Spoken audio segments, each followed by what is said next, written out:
যত সাংবিধানিক স্বাধীন সংস্থা আছে মমতা ব্যানার্জি হারের ভয়ে বিশৃঙ্খলা তৈরির জন্য তাদেরকে আক্রমণ করছে। গতকালকে ধন্যাশ্বাসে যেমন বলেছে, তিনি বলেছেন বিশেষ সম্প্রদায়ের মানুষ যদি এক হয়ে যায় তাহলে অশান্তি শেষ হয়ে যাবে, অর্থাৎ আমি ঠেকিয়ে রেখেছি, অর্থাৎ তিনিই দাঙ্গা করান, তিনিই ঠেকান, অর্থাৎ তিনি হিন্দুদের ভয় দেখাচ্ছে যে বাংলায় মুসলিমরা এক হয়ে তোমাদের উপর আক্রমণ করবে, আমাকে ভোট দাও, না হলে আর কেউ ঠেকাতে পারবে না, এই কথাই বলেছে।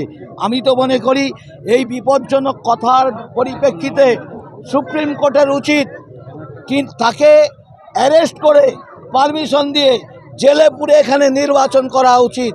এখানে কখনই মুখ্যমন্ত্রী যদি এই রকম আচরণ হয়, তৃণমূলের দলের লোকেরা যেভাবে সাংবিধানিক সংস্থাকে আক্রমণ করছে বারে বারে, তাতে দেখা যাচ্ছে এখানে কোনো মতেই সুষ্ঠু নির্বাচন হবে না। এসআইআরেতেও একই কাজ হয়েছে, বৈধ লিঙ্ক আছে, হাজার হাজার ভোটার কেটে বাদ দেওয়া হয়েছে।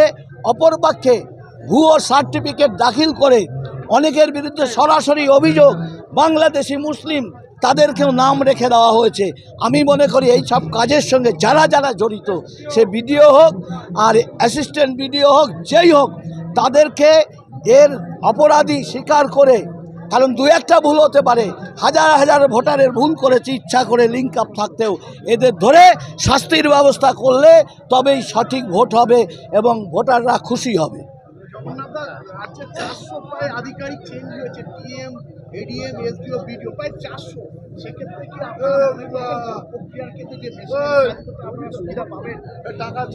দেখুন এরা কিভাবে সাজাচ্ছে এখন রাজ্য সরকার করছে, কারণ ওরা জানে পরবর্তীকালে কি অসুবিধা হবে, আবার চোর সেটিং করে দেবে।